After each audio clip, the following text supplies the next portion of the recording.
Awesome. We're starting like a minute early. It's great. We have great Chevrah, great Torah, I should say. It is a banner portion. There's a lot in this portion. You can write books about this Torah portion, as I'm sure some people have. But we are going to focus in on the core of the portion, which I think is Birkat Kohanim, the priestly benediction. We know it well. Share with me the blessing. Baruch atah Adonai Eloheinu melech haolam asher kidshanu b'mitzvotav v'tzivanu la'asot b'divrei Torah. Amen.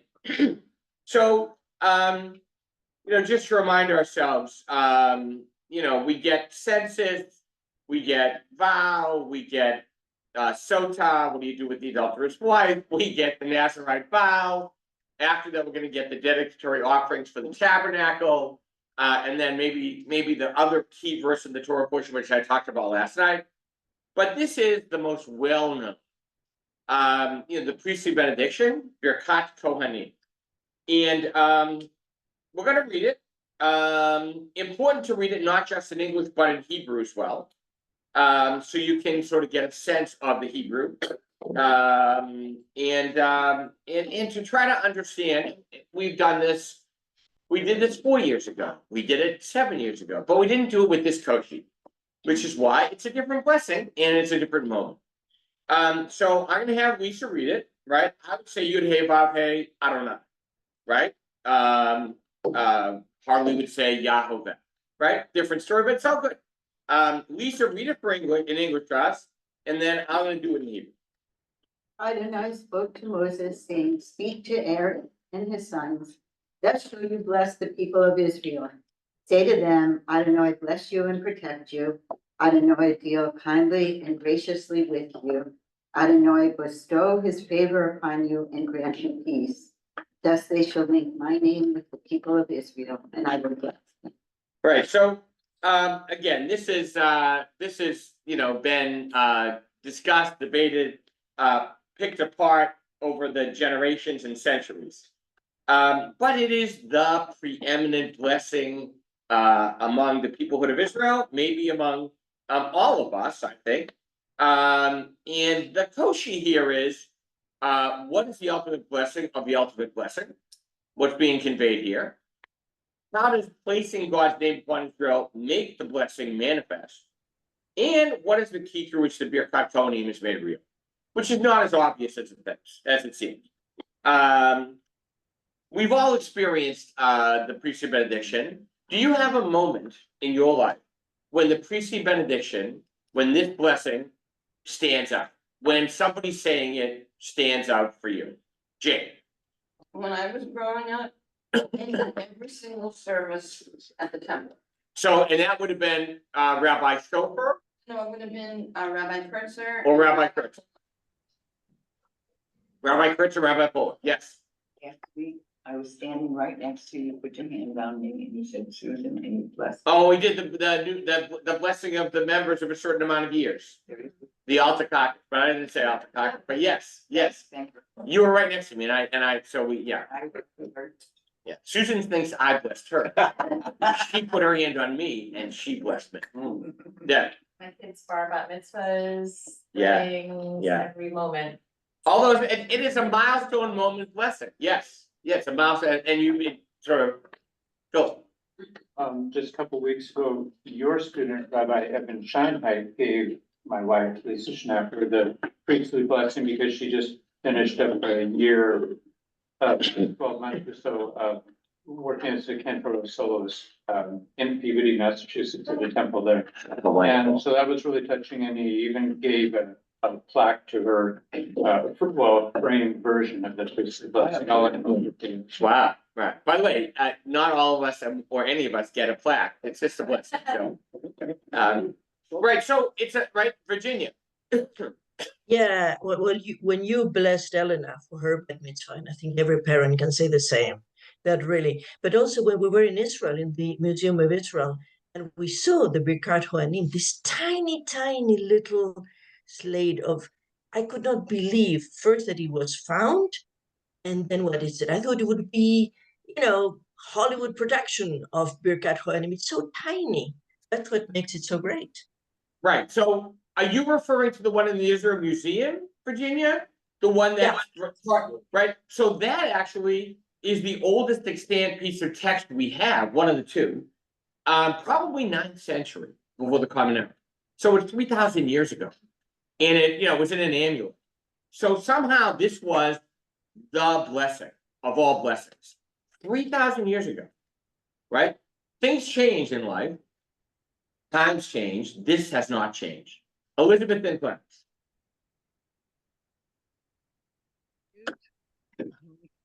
Am I on mute now? Yes. No, we hear you. We hear you. Okay, thank you. I mean, my formal conversion up on the Bema.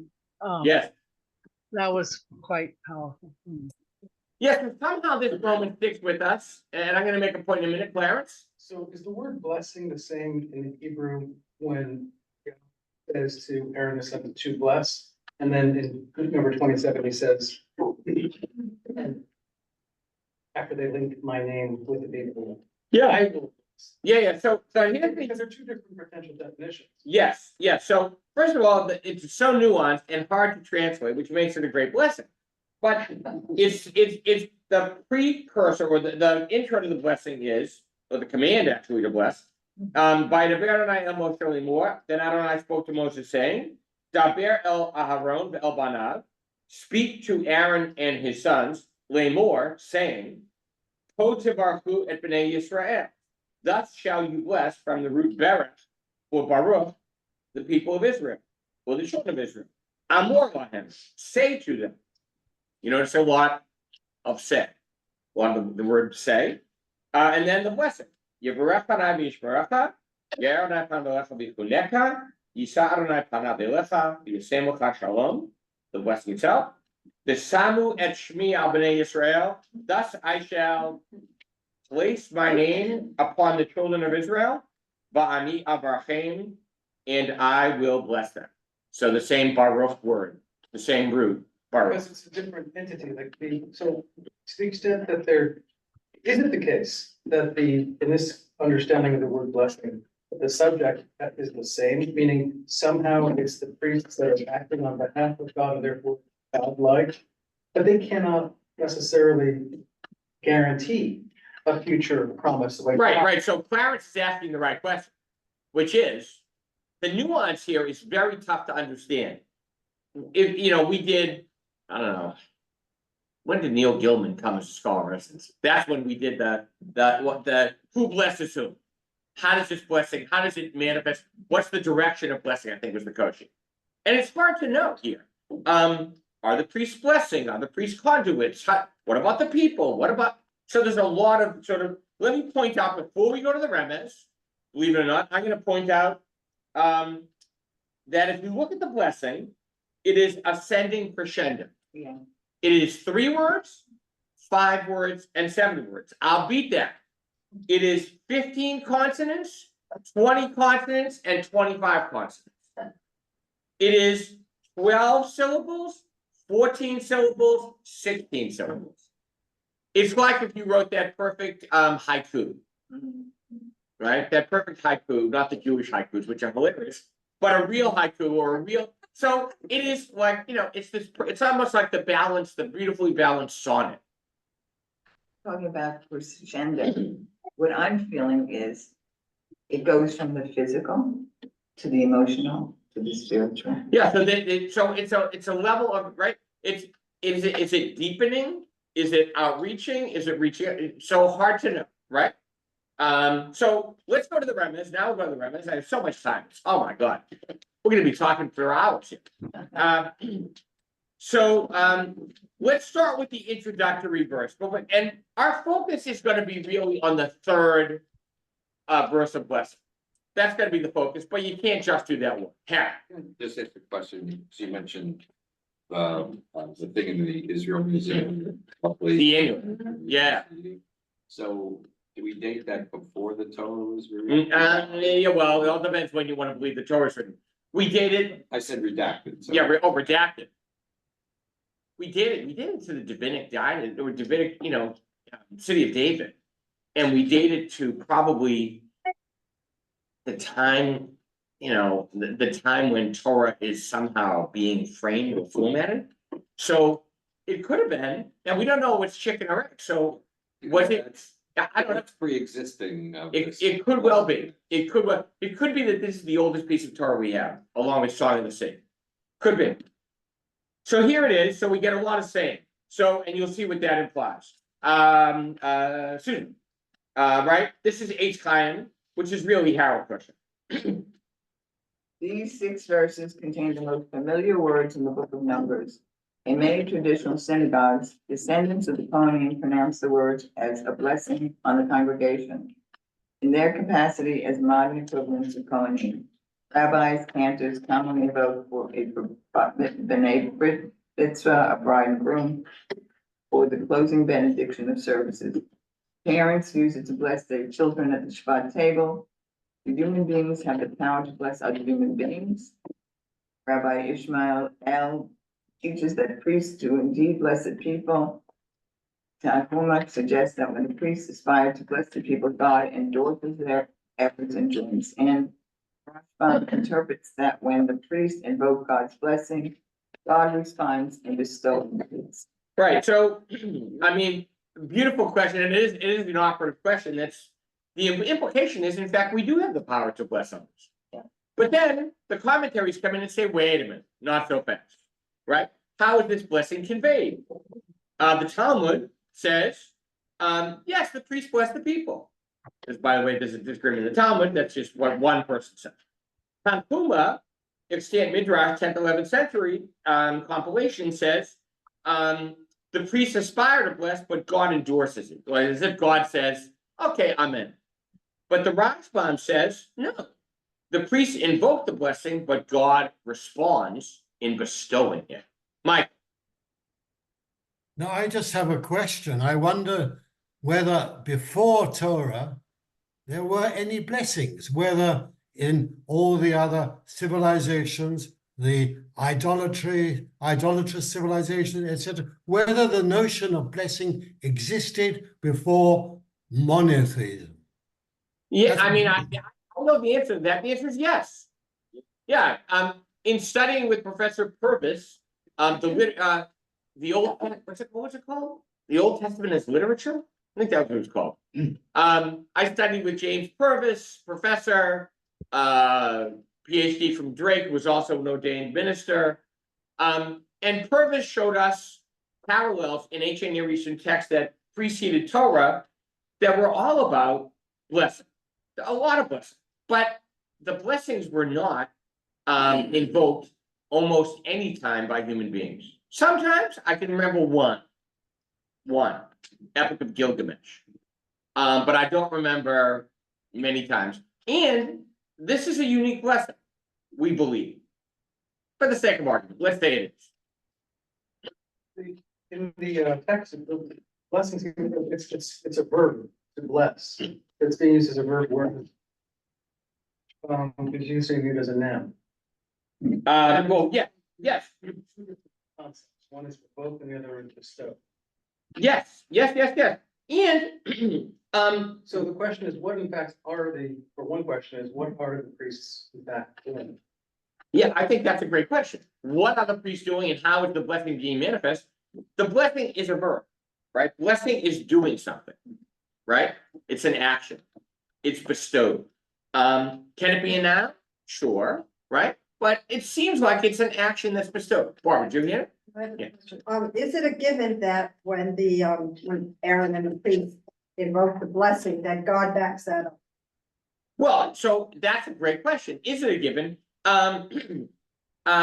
You know what? Let me underscore this with Gilman, with Rabbi Neil Gilman, the great teacher, Alav Shalom, at JTS, as we go into the lesson. But first, Mike has a question. Or comment. In a way, maybe the question is, are we, you can sort of infer a couple of constructions, right? One is, may Adonai bless you and keep you. Right. The other would be, Adonai does bless you and keep you. Right. When I translate the blessing, I don't say may. Because that understands, Barbara, my role in God's will, right? And the people's role. You see Tom Puma. And the notion that the priests are doing this, that what they're doing is aspiring to bless. They're not blessing, they're aspiring. Right. To use a phrase at the beginning, precursor. Yeah. Yeah, so the priests are going in this with every good wish, with every good intent, with every good hope. But are they actually conveying the blessing?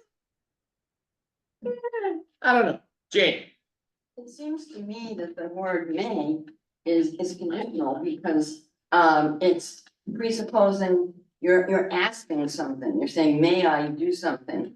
And you're waiting for God's response. Right, it also is different than saying, God bless you and keep you. God, right? Because then, right, there's no, gee, I really hope this happens. Right? The implication, so look at Gilman on the blessing. Remember, yeah. So you said you don't translate it with may, right? I do not. Neither does she. Do you I wanna do. underscore what you're trying to say with that? I will soon. But there's no may in the blessing. Let's just point that out. You know, it doesn't say, Im Yetza Hashem, if God would only, no, it doesn't say that. It says directly, Yivarechecha, God bless you and keep you. That's what it says. The Gilman, who's up with the Gilman? Arnie, give me the Gilman. Blessing is the entrance way to divine dialogue. How long, O Lord, will you ignore me? How long will you hide your face from me? Look at me, answer me.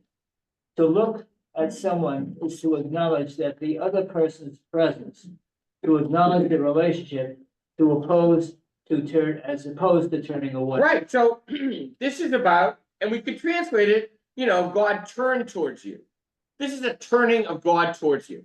This is God's face looking at your face, right? I would call that panim el panim, or put him to put him. And it's about dialogue.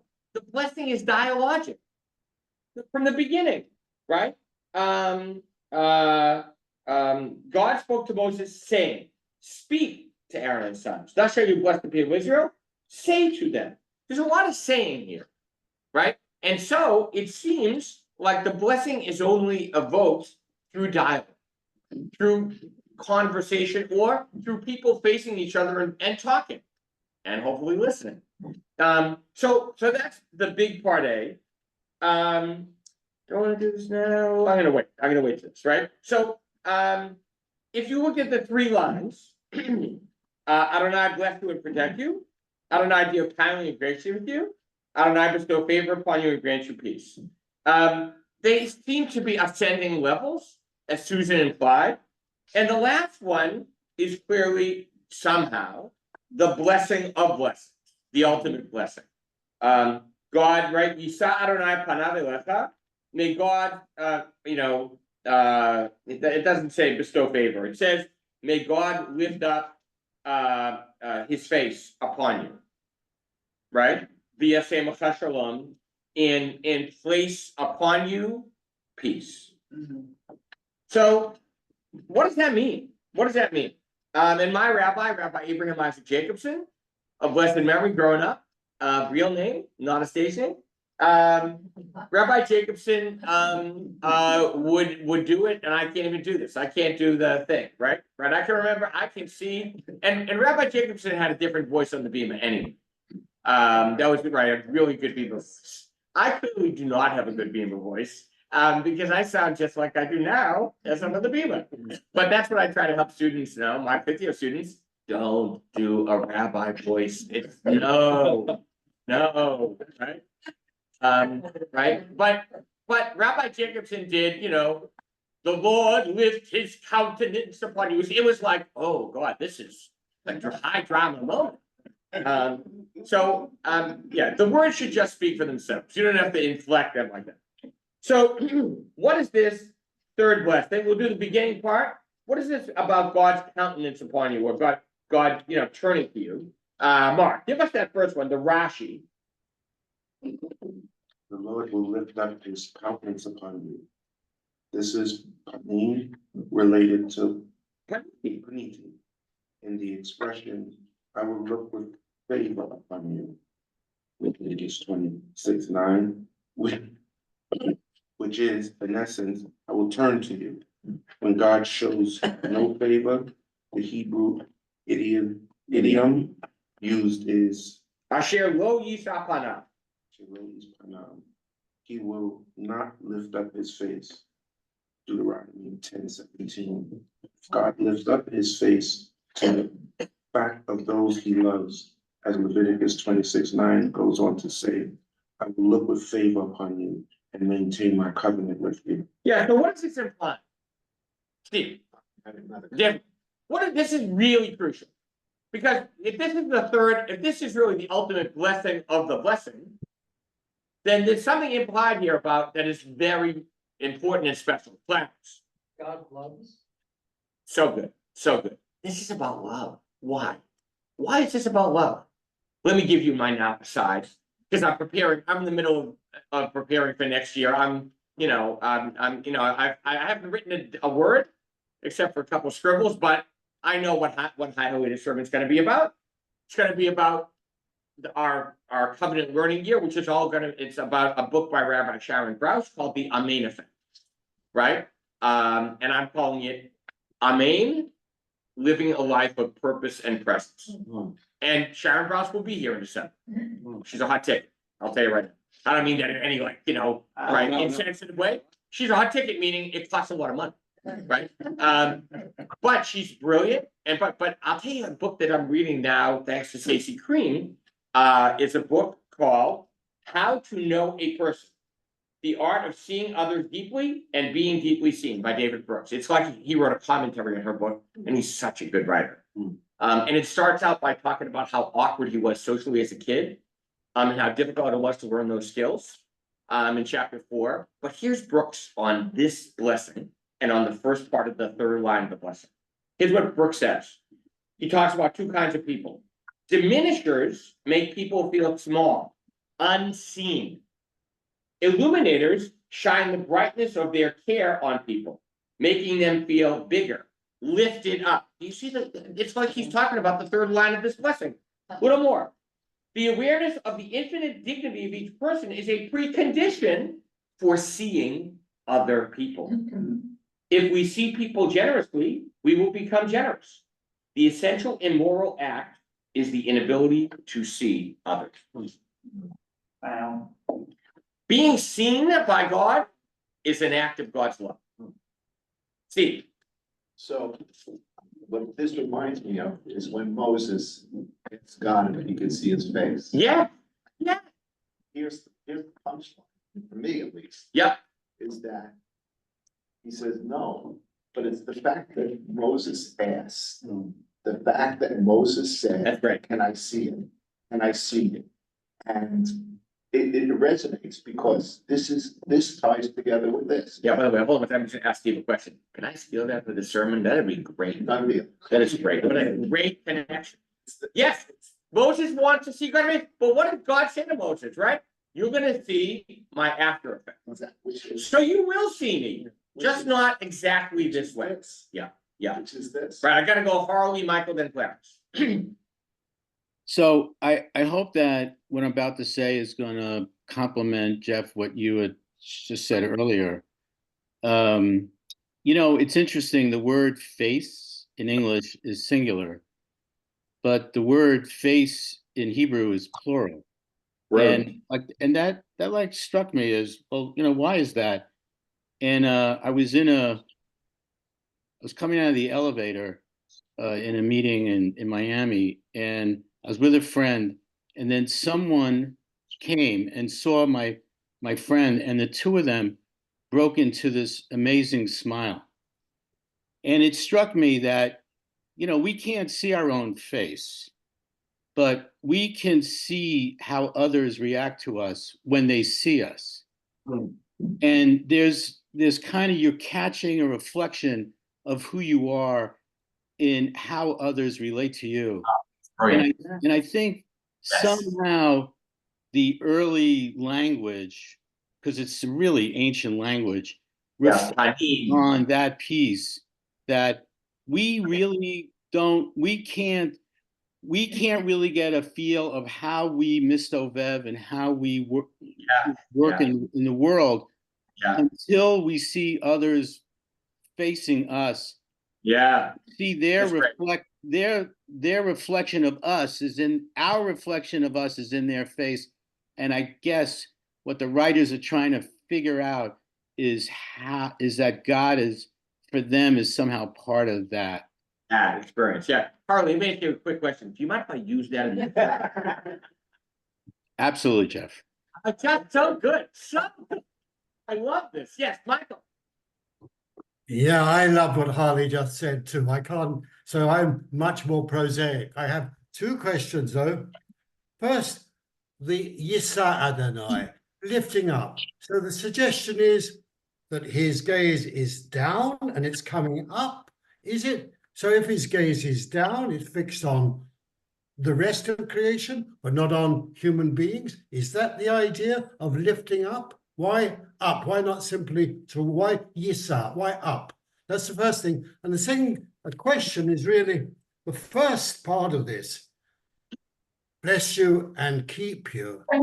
This sums up the rest. This is almost could be followed by a colon. I mean, the rest, I mean, it starts with what in fact sums up the whole of the blessing. No? So Rob Michael, as opposed to what we're going to read in a minute, the Leibowitz thinks the first part of the blessing is the summary, then you get the delineation. Yeah, that's what I think. We're gonna get a different interpretation in a minute, but just note, that's a great question. Just lifting up, or how are we lifted up through receiving and giving this blessing? That's why I'm gonna reframe your question, which I think is great. Oh, wait a minute, I had Clarence. Should I go Clarence real fast? I know, you go, and then I'll go Clarence. He doesn't mind. He's contemplating. Okay. I work with children who were developmentally retarded, not intellectually. And what I understood and what hit them the most was having someone sit and hear them, having someone look at them eye to eye, and then slowly and gradually they would evolve. Yeah, beautiful. Lifting, so it's about facing other, as Harley said. We can't see our own face, but we can see our face reflected in the face across the way. First. So just moving back to what Steve said, human interaction to God, Moses. Yeah. God said, you can see my after effects. So let's put this in the context that Steve said. So face might be love. I want to see your love, perhaps. Moses was asking, can I see you? Yeah. Perhaps. Yeah. Or can you lift your face upon me? Yeah. Moses might be saying for Michael. And then if God is saying, no, but you can see my after effects, it's the actual actions that love creates. Is that? I like it. I like it. I'm trying to understand. Yeah, if you were gonna, yeah. Go, you know what? After effects. Moses asked literally, he wants to see God's grace. Yeah. That's the word. So I like love. It's not exact. I'd say, yeah, not exact. Else. Then we're gonna go back to the ranks. I was gonna ask, is not my experience is that within the Jewish community, the community sits at the center of things. Yes. And then the people navigate and negotiate their place inside of that community, in part by following, all the rules that serve to to keep the community together, as opposed to break it apart, because those two things sit next to each other. Yeah. And so God serves as like a middleman, like a go-between. Like, in order for the binding to take effect, we have to travel through God, which is through us. It's simultaneous, that these things are all bound together. Love that. It's a navigational, and it's a persistent navigation. It doesn't. And so God is the bridge, right? In a way, right?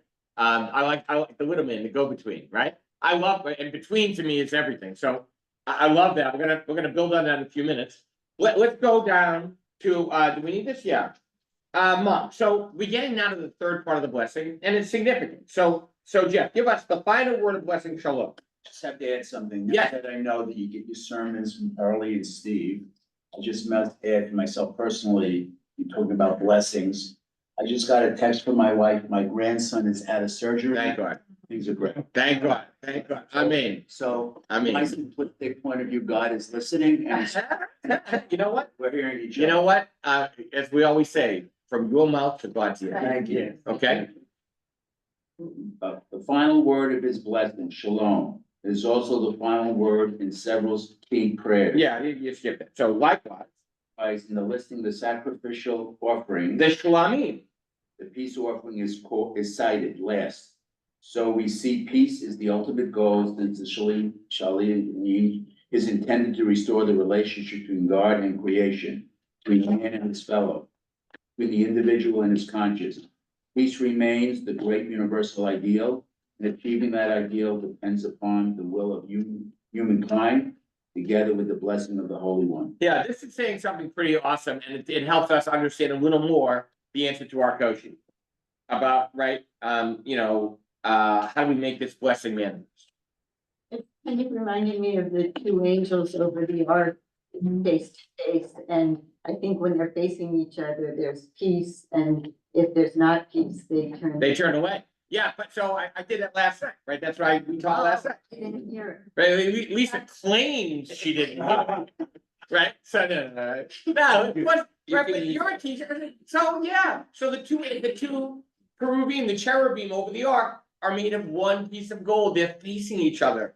It literally says they have to paniti, so that one unto his brother, they turn toward each other, right? And when you want to symbolize rejection or lack of relationship, they turn away. So very powerful. What is this saying? Shlamim, the sacrifice of well-being, restores relationship on every level. But look at the last line. Achieving that ideal depends upon the will of humankind together with the blessing of the Holy One. So what does getting this blessing do for us? You don't just get a blessing. It really goes back to what Clarence was saying. You don't just get a blessing and say, hey, thanks. Take care. Be well. Thanks for that. I appreciate that. If you get a blessing, the implication is you now are empowered to bless. You become a blessing. Good to know. You are uplifted. You are uplifted. Beautiful. Thank you. Yeah. So again, there's so much in here, but we're building. You want me to read something or say something? No, we'll take you at the same time. What strikes me here, just in listening to this, is that the blessings, unlike most of the other things we read in Torah, are not conditional. If you do this, then this. This is something you'll either merit or you won't merit. Right. Even Monk is reading into this something we have to do, which is not in the blessing. No. The blessing is just there. Yeah. And in many ways, it's a very strange thing. Because as you say, what the struggle is, you get the blessing and then you go and then you leave and awful things happen. So right, then you what say, good is that? What the heck? Yeah, what good was that blessing? So, but it just sits here in its own universe in a way. Yeah.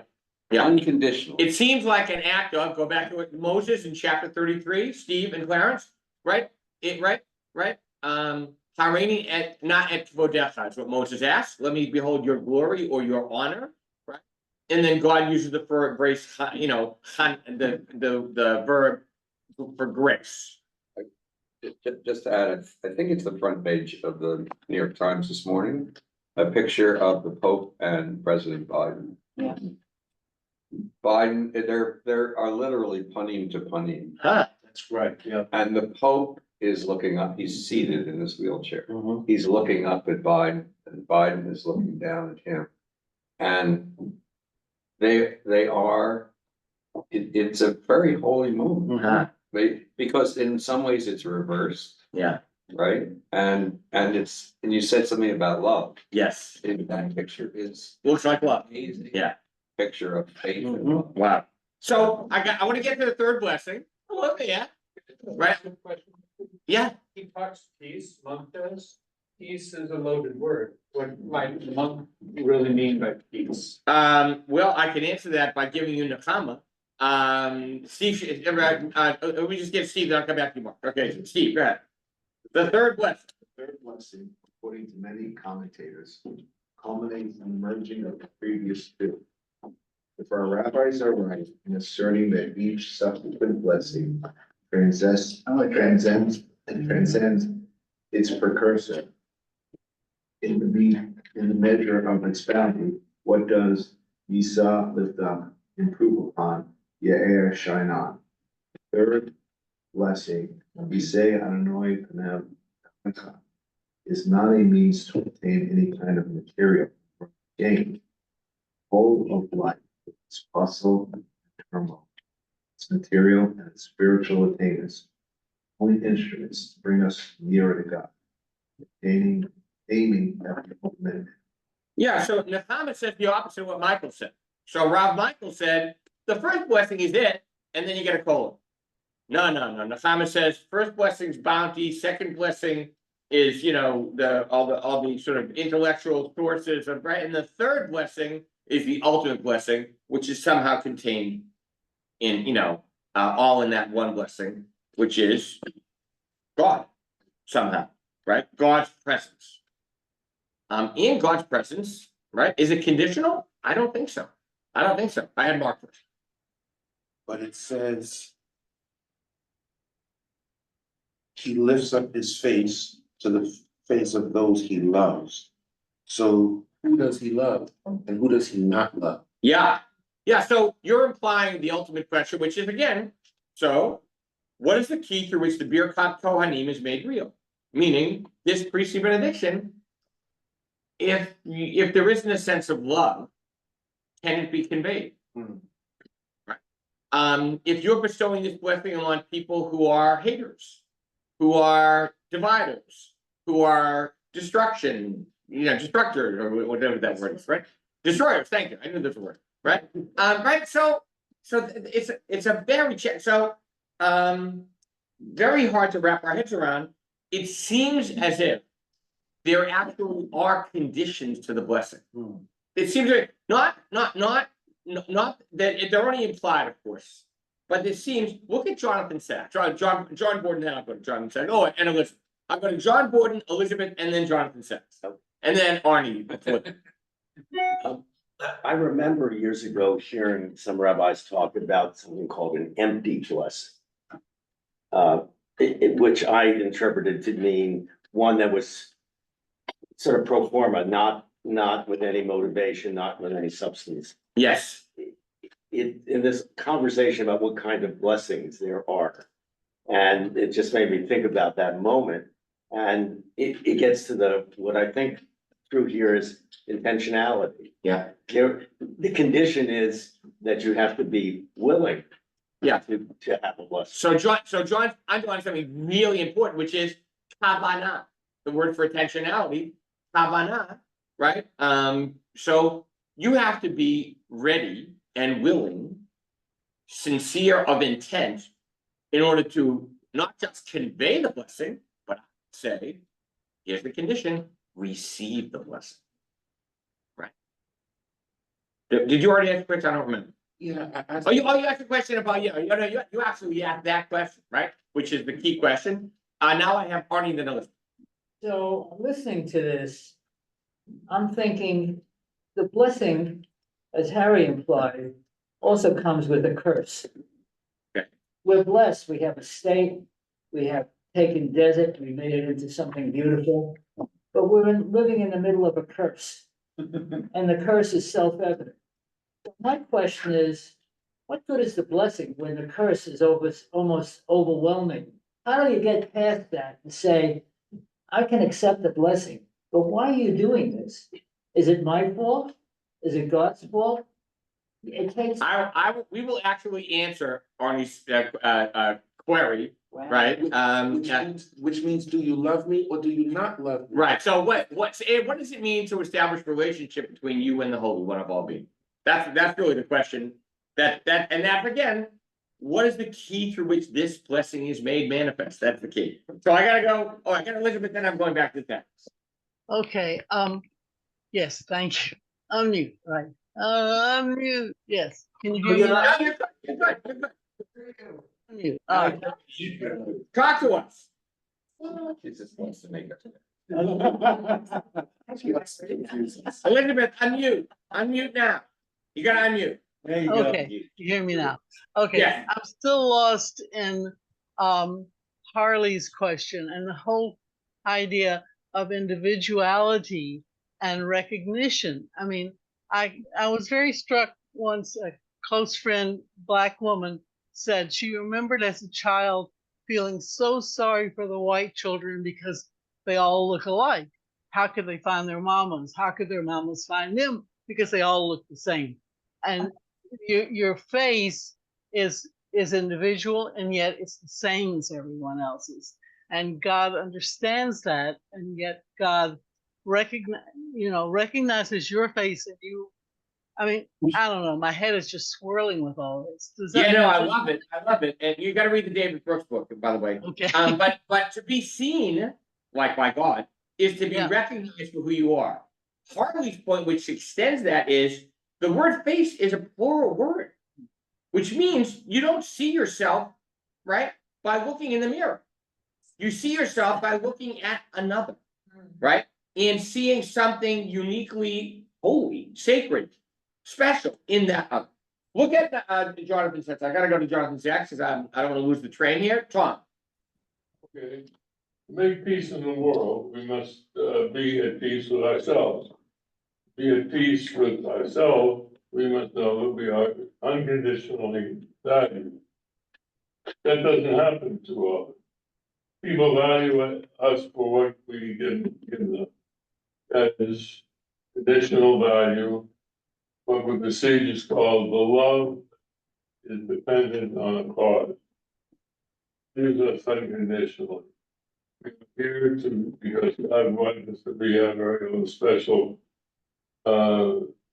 existence for His love. Unlike others, God never gives up on us. He rejects us no. God never loses faith, however many times we fall or fail. When we fall, He lifts us. God believes in us more than we believe in ourselves. So Sachs very prolifically says that this is an unconditional blessing.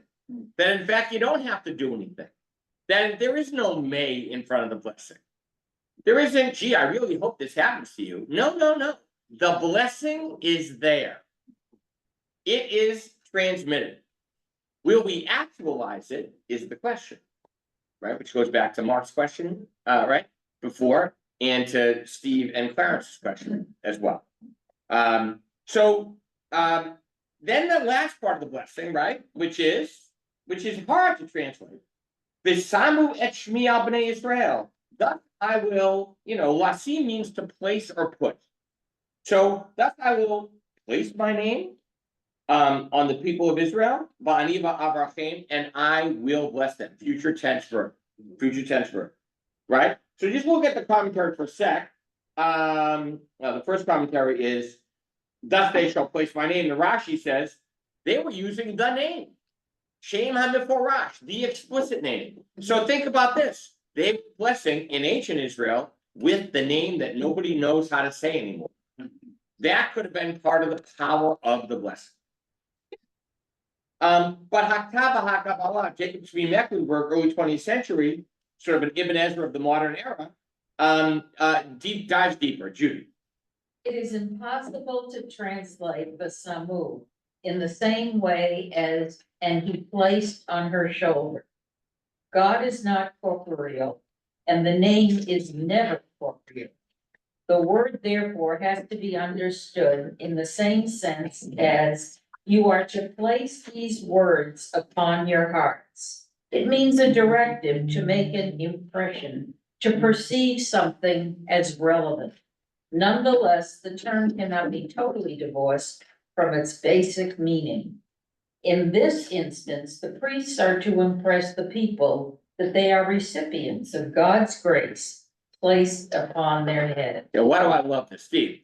And then Harry. I just wanted to say that, you know, the key to, the key to transcend this is to really to understand that the people in your life on a day-to-day basis, and it sounds almost silly, but the guy who is helping you with your coffee, the guy who you see for 20 or 30 years of your life, they're the people that make up your life on a day-to-day basis. Right. They're the people that you go through life, and they're there. Yeah. And you almost take them for granted. Because that, you know, you hear this, and you say, you know what? Thank you. And it's that. So there are many, many faces that fill our days that we tend not to see. That's right. That's my point. We tend not to see, right? Yeah. So, this last line, sort of raises the question, perhaps answers the question I had, so what's in it for God? Yeah. Why does God want to do this? Sachs says we are here because God wants us to be. Well, I hope Sachs is right. We can hope. But, and then there's the thing about how this is incorporeal, so it can't, shoulder, God is not corporeal. So this leads me that part of this is, I hate to say it, a branding exercise. So God wants this name placed on the people of Israel. I don't quite know why exactly, but this group is singled out. So shall they put my name upon the children of Israel. Why? I mean, that's a big question. Yeah. But if in a sense, in looking for a purpose for this, or why God might do this, I mean, obviously we don't know. But the text tells us there is some reason for this. If you understand, so I'm gonna answer Harry's question in part. If you understand the last line after the blessing, this Samu et Shmi, right? Thus shall they place my name. So the only way the blessing takes effect or can be transmitted is if the last line is real or realized. Meaning, thus they shall place my name. What does Mecklenburg's Yahaktava Kabbalah say about that? In this, the priests are to impress the people, they are recipients of God's grace placed upon their heads. Meaning, you can say all the blessing you want. If you don't recognize God's grace, if you are not ready to receive that blessing, right? If you think you are unworthy of the blessing, you cannot receive it. Your name or God's name will not be placed upon you. And of course, all of us, I'm thinking of Harley, but right, what does that mean? That name is becoming. That name is Yud Hey Vav Hey. Right? It is right. I am not yet what I am not yet. That's what it means to be blessed, right? I got Harry, Mike first, then Harry, then Harley, then Mike. Right? Mike, Harry, Harley, Mike, Elaine. Wow. I have to say, I'm having a hard time trying to define what to bless means.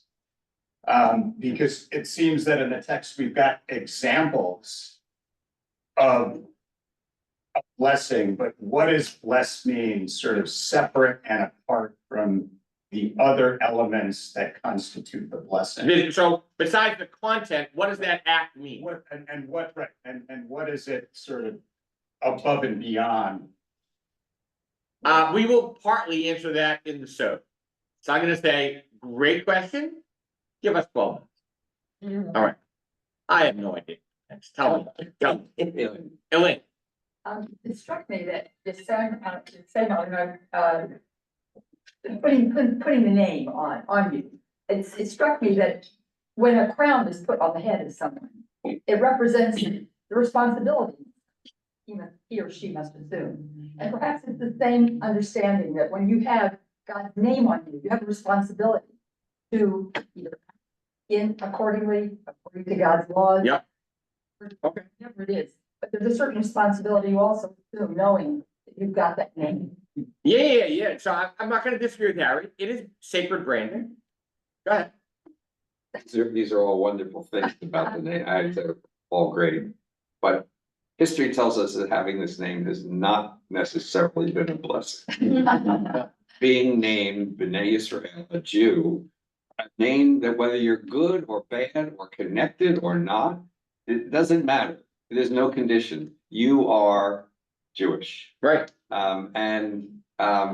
For better or for worse, it's pursued us from when this blessing started until today. Yes. And, you know, if you want to see the power of Torah in a way, Yeah. history tells us. However, it's not B'nai Yisrael, the name that gets placed on us, it's God's name. So. My name, yeah, upon the children of Israel. Right, it's God's name. It's God's name. Jeff, real quick. Just as an aside, what you just said, I keep thinking as we're going through this, God never gives up on us. I think he has. You know, I mean, certain things that have taken place to the Jewish people from the Holocaust to October 7th, he's given up on us. So I refute that, but I'm not going to refute it until the Sode, which is now, let's say 14 minutes, 15 minutes away. I have Harley, then Mike. Just unmute her. So the placing of the name, kind of building on what Elaine said earlier, brought me back to in the Garden of Eden, when it was the role of the man and the woman to name the animals there, or to name all the living beings. And it was just like the beginning of trying to put order from chaos.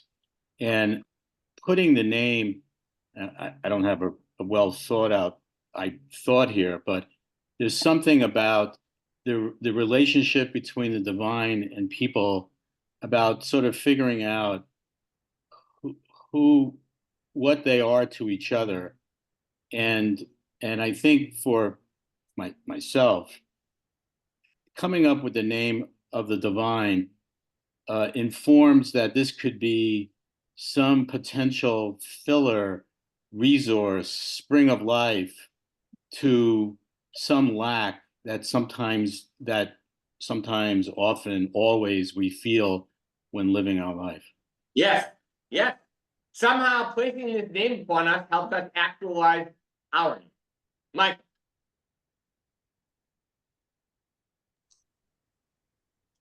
Yeah, first of all, the Jonathan Sacks is so powerful. God believes in us more than we believe in ourselves. But I think that's why some people become rabbis. I think those who are not rabbis, it's hard to believe that God believes in us. But that is such a beautiful and strong message. My question, though, was about the grammatical form of the blessing. You say, Jeffrey, this is not a wish, but it's not either the simple present, nor can we understand it as an imperative. So somehow, even though it's God saying it, he is saying, they must entreat me. This is an entreaty, isn't it? It's like not Adonai bless you. It can't be a command to Adonai. So no, not a wish. It is somehow an entreaty. And when they make that entreaty, then my name comes upon them. I love that. I love that. It is an entreaty in part. Is an entreaty to whom is the question? Is it an entreaty to God? Or, to partly answer Mike's question, is it an entreaty to the people themselves who are supposed to be blessed? To say, yes, we can be blessed. Yes, we can. So, very hard to know, but beautiful, right? I want to read, before I call on Virginia, Ellis, and Susan, I want to just read this. So this is more Sacks, right? So Harold, give us the Sacks. Protection, grace, peace. This is from the same essence. These are God's blessings communicated by the priest. We are what we pray, or if you seek to. We are what we pray for. If you seek to understand people, look at its prayers. The Jewish people did not ask for wealth or power. They did not hunger after him. They had no desire to conquer the world. They asked for protection, right till they're true to themselves. Fear, for grace, the ability to be an agent to put it in peace, and fullness of being which each of us brings to our individual gifts. that is all our ancestors prayed. It's still all of you. So that's pretty good. All right, Virginia, then Ellis, then Susan. Yeah, I was thinking what Harry said. Definitely not a total asset throughout history to be a Jew. At the same time, you can say, hey, we got this blessing, so we keep on going. I mean, you can read it both ways. But beyond that, when we bless our children, when you bless our children and us, you're not saying life is not going to happen to you. Life is going to happen to you with the good and the horror. But Yes. basically what it says is there's this force that is blessing you on your starting point. And this starting point can be renewed, which is wonderful. Yeah. So it's not contradictory with Jewish history. No, it's not. Yeah. God cannot prevent us from living. We cannot prevent our kids from living. And that comes in all forms, right? But we have this blessing, such a force. And again, we are the people we are, but somehow God's name is imprinted upon us within us. We're gonna get back there. Ellis, and then Susan. I was going to say I have this term I call the peculiar aspects of the magnetism, in the sense that if God picks us, if we pick us, we in order for us to be blessed, we must accept the blessing. Yeah. And we also, I think, go back to what Michael said before. Mike said, so what does it mean, right? What does that mean, right? So in the overarching sense, what does it mean that we accept this blessing? What is that sort of doing for us, saying to us? Does it change our status, our awareness? Clarence, that Phil. Phil, do you have any? That's first. Okay. Oh, Susan, I'm sorry, Susan. I didn't go over enough, Susan. Sorry. Well, I'm thinking about what Harry said also, and Virginia said a lot towards it, but what I'm thinking of is I'm sitting around here and I'm feeling blessed because I'm being seen by all of you in who I am. I can express myself in who I am. And what Judaism gives me is the strength to deal with all the difficulties I have and everyone has in life. Yeah, I just broke my elastic. Sorry. Yes. Right, right, underscore. So if we put it in the framing of love, God loves us, and that's the first understanding. Yeah. We are God's beloved. Yeah. That's a position. It is a existence. Yeah. It's a self-understanding that you are loved, and as a beloved, you have an obligation. Yeah. So if we are loved by an unending love, then we have an obligation or the ability, right? Okay, so normally I stay quiet and just want to stay in my place and just learn. Sometimes it quivers me to respond to things that I hear that I fundamentally disagree with. Yeah, please. Sitting next to me. Mark, you really should move your seat next I time. learn a lot. The gentleman, Harry, stated not so good all that we went through as Jews. And Jeff made the same statement in correlation. But I disagree because you are speaking amongst yourself. It's tying into what the gentleman is saying. The young lady said, the study of Judaism. That means you are close to getting the information, getting the love. These blessings here. My grandmother says these things. I'm sure Wayne, who is a pastor of a church, says these things. So where does it come from? Here's the origin. Now, you say, well, we went through the Holocaust and we went through all these things, but nobody else saw the Red Sea open. So you had to go through these things for these things to be evident, to show this is who we now, 2024, who is a Gentile coming saying, well, I want to know now about this God that you have the relationship with, that you had to go through, so I disagree. I love it. Yeah, so let me interrupt because it's a beautiful point, and I would say this, right, so, and I think what's Elaine, you said, didn't you say, right, being blessed doesn't mean not having to go through life like everybody else, nor experiencing pain and struggle. In fact, that's our name, Yisrael, the people who struggle. So somehow being blessed is something else, and Clarence really has that implication, right? I'm going with Philip, then I gotta go to the drive. Oh my gosh, I gotta go.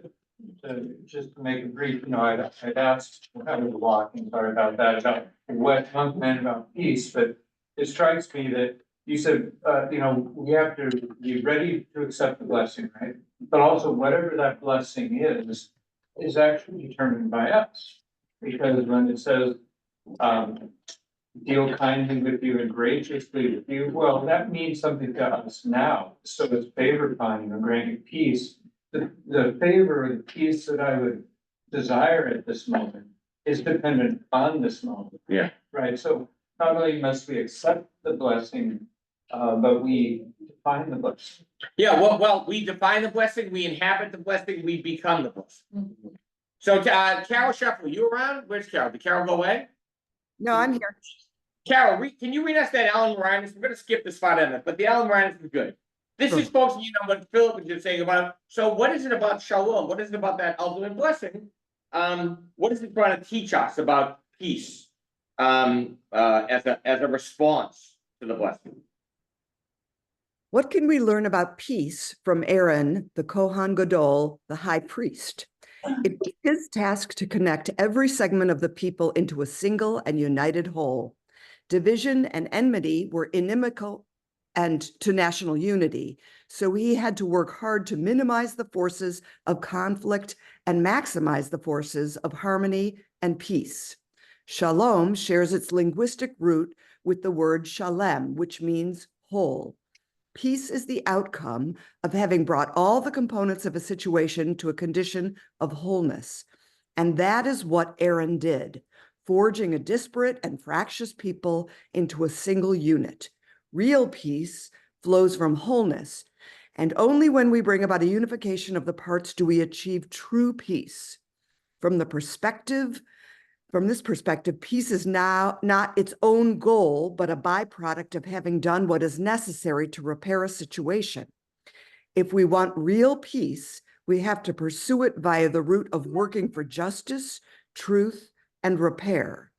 The lesson is that our own spiritual growth depends on you reaching out. Leading people in the direction of peace means encouraging them to acknowledge what is broken and helping them fix that brokenness. We have a role to play in helping others make relationships, whether in the family or the community, the workplace, or the nation, whole, so that peace emerges from the unification of the parts. That is not an easy task. Wholeness can only come about when each party takes ownership of his or her own contribution to the problem and does something about it.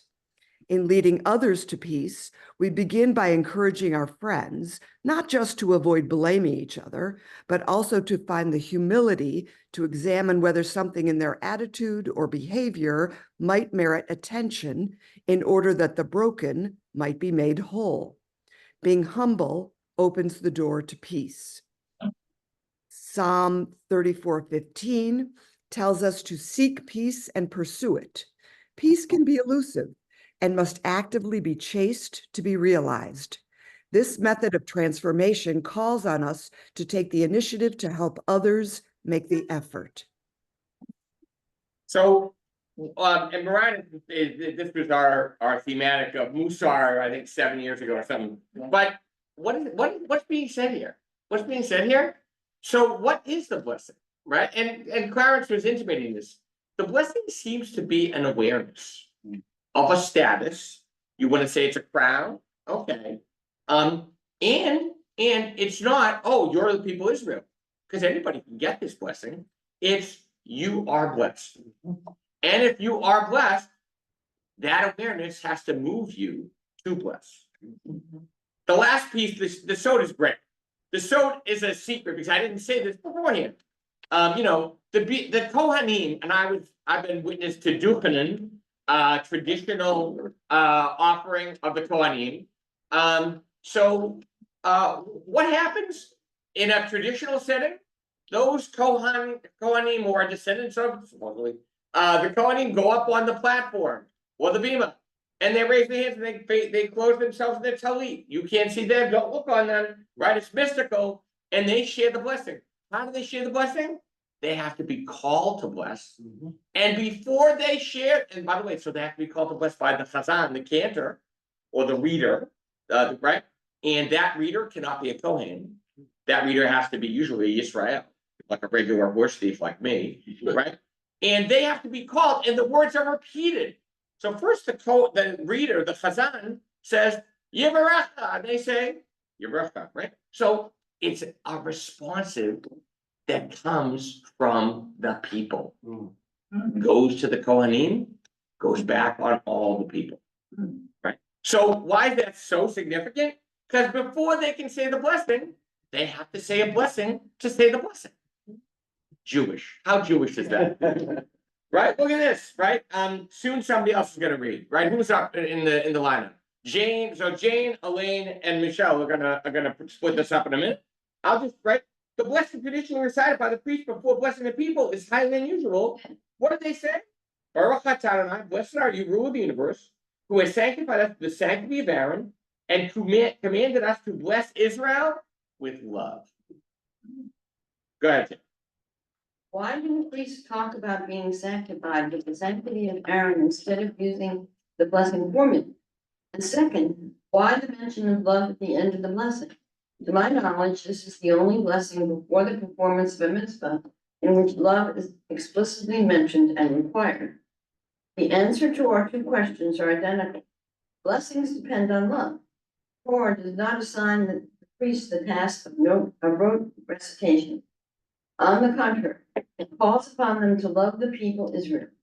Indeed, the Zohar declares that the priest who does not love the people or is not loved by the people should not raise his hands to bless them.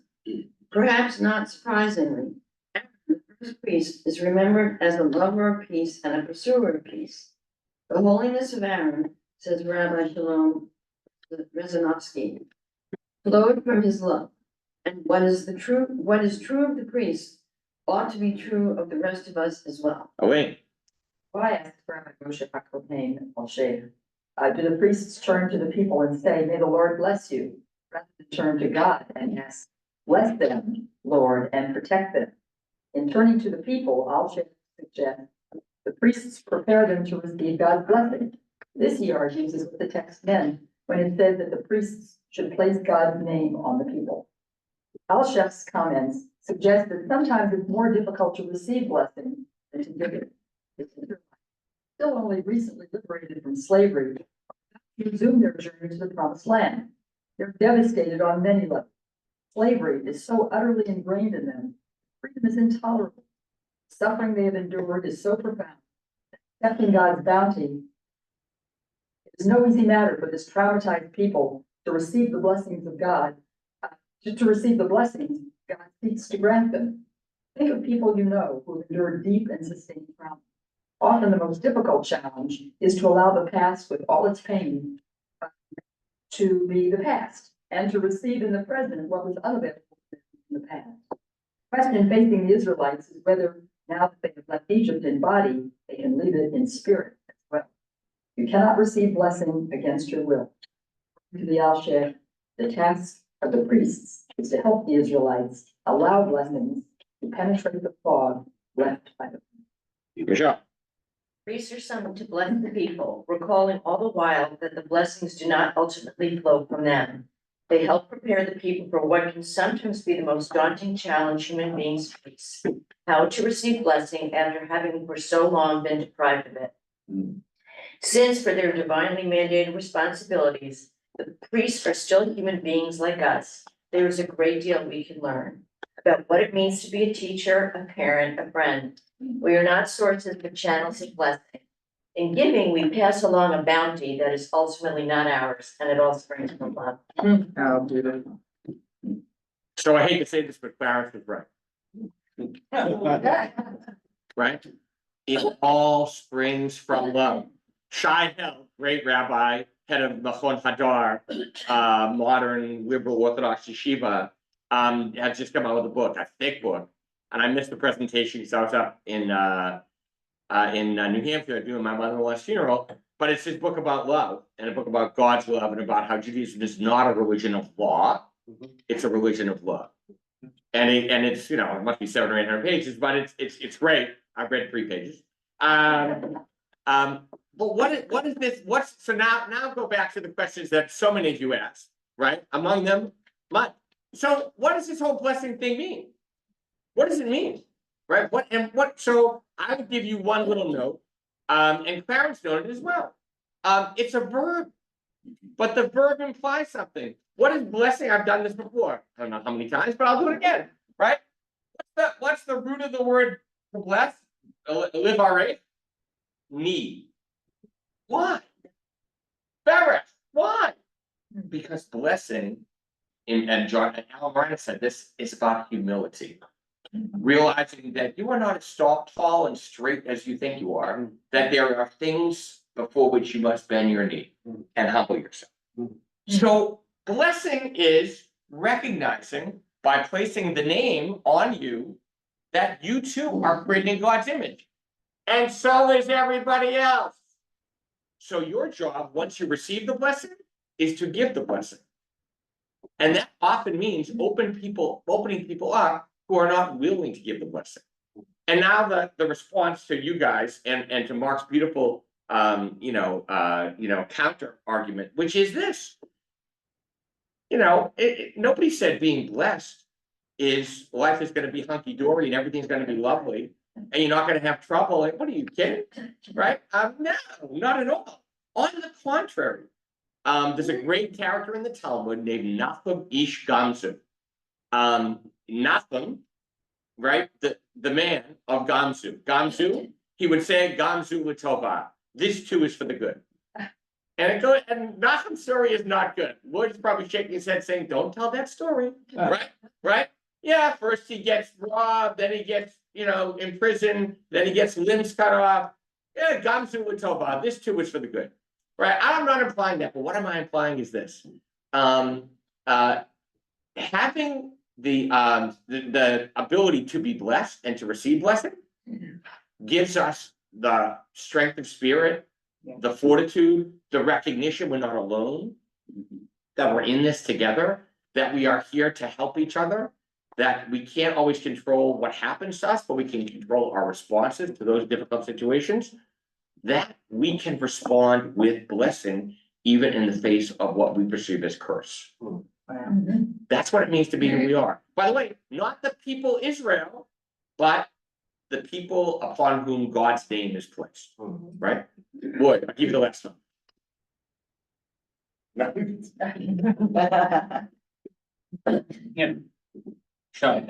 Yeah. And he makes serious reference to the Exodus and the trauma. Yeah. Then he invokes the Alpha. Yeah. There's an element here of trying to package, in other words, putting lipstick on a pig, if you will. History is traumatic. Yeah. History, and it becomes these people who are enslaved are having difficulty. What's implicit in this, though, is the slave cycle is repetitive for the Jew. And held in the 21st century, and the Al-Ship back in the 16th century are in essence struggling to sell the product of the blessing that the Kohanim gave. Yeah, because they look at the world. Exactly. And if you see the Dochen, it's not the words that leave an impression. It's the words come and go, and in Israel, it's said daily and it's rushed. Right. Yeah. Ashkenazi Jews in particular, the diaspora only recited on holiday. Right. And so it attains this great, it's actually pretty good pageantry. Yeah. It's tremendous pageantry. Yes. The other night, Tikkun Al Shavuot, they were davening 4:50 in the morning on the Upper West Side, which tells you where I was. And there was a kid, 17 years old. He was the one going in this stable on West End Avenue. And everyone was waiting for this kid to do the bus. For the door, right? And that strikes me, that's the force. I want to underscore what Lloyd said, because I was gonna end with this. There's a lot of times we don't feel blessed, right? And sometimes the hope isn't just articulating it. You know, and first of all, seeing that there's somebody who's gonna be, so if you see somebody who's the conduit, right, the conduit of God's blessing, bestowing upon you the blessing, you say, geez, you know, I gotta rise up to receive it, right? So this hope in that, this hope in just that. It's a blessing. We could talk for another 3 hours. We wouldn't come to, right, but I will tell you this, there is a transcendent power, and I was gonna say this, but thank you for saying it for me. It goes beyond the words. Yeah. It's not, and notice what's missing. You got 3, 5, and 7 words. What's the one number missing? 1. It's united by the source of all being, by the source of becoming. So maybe that's the blessing. That God's name is implied. Real So that's God. why did you stop doing this after Shabbat service? At the end of services, you know what? It's something that I think I gotta bring back. And I thought I mentioned this about a month ago to the cantor and the other rabbi. I said, you know, I really missed the priestly benediction at the end. And the way I did it is everybody held hands or connected. And my translation is for the last line, so may God's radiant presence shine upon you, from within you, from between you, and grant you peace. Because I'm not sure what it is. And that's my theology, right? It's beyond, it's within, and it's between. Right? So I missed them, I have to say. I'll echo Jay. So I'm gonna say, listen, Chevrah has decided we're bringing it back. See you guys. Shabbat shalom. Happy Father's Day. Shabbat shalom. Day. Shabbat shalom, everyone.